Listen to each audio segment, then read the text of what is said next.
All right, today we are starting our unit on congruent triangles. Today we are not going to be doing proofs, we're just going to talk about how we prove that triangles are congruent. So there are 5 ways, and we use abbreviations for these. The first one, SSS. This stands for side, side, side. So if we have 2 triangles, and either from our given information or information we can conclude from our givens, we have 3 pairs of congruent sides. If that's the case, then all of my sides are congruent, my triangles are congruent, which means all their corresponding parts are congruent. The next one, SAS, this stands for side, angle, side. This is where I would have 2 pairs of corresponding sides that are congruent, and the included angle, which means the angle in between them, is congruent.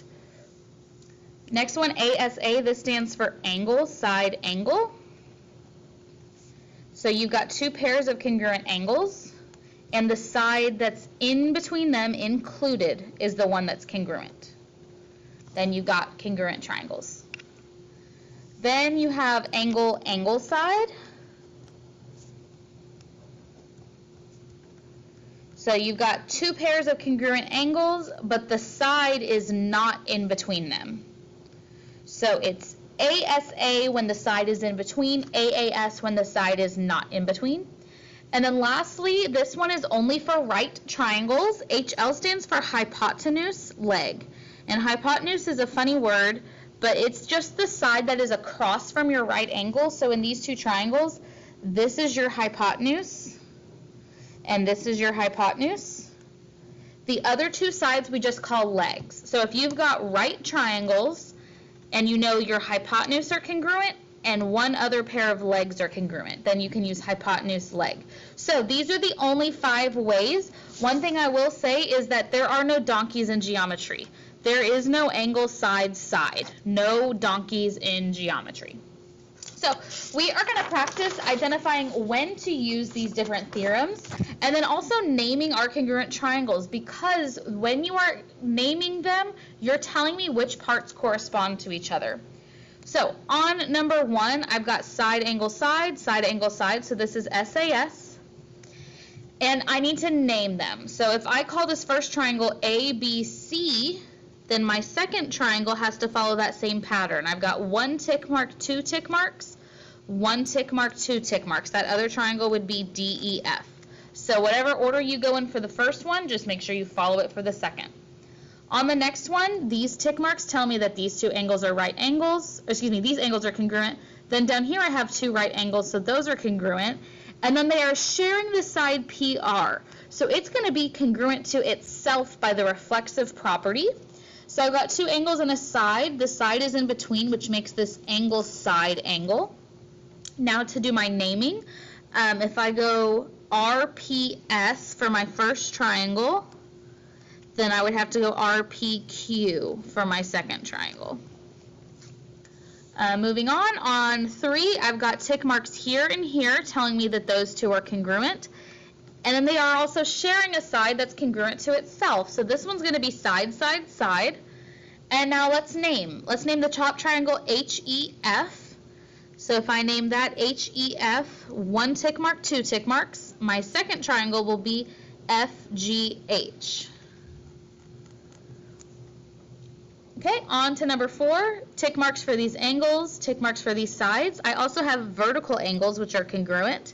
So this is going to be angle, side, angle. And then let's go ahead and give it a name. For the left, I'm going to go VXW. So that is 1 tick mark, 2 tick marks, none. So following that same pattern, ZXY. Okay, for the next 5, I'm just identifying how they're congruent. We don't have to do the naming now.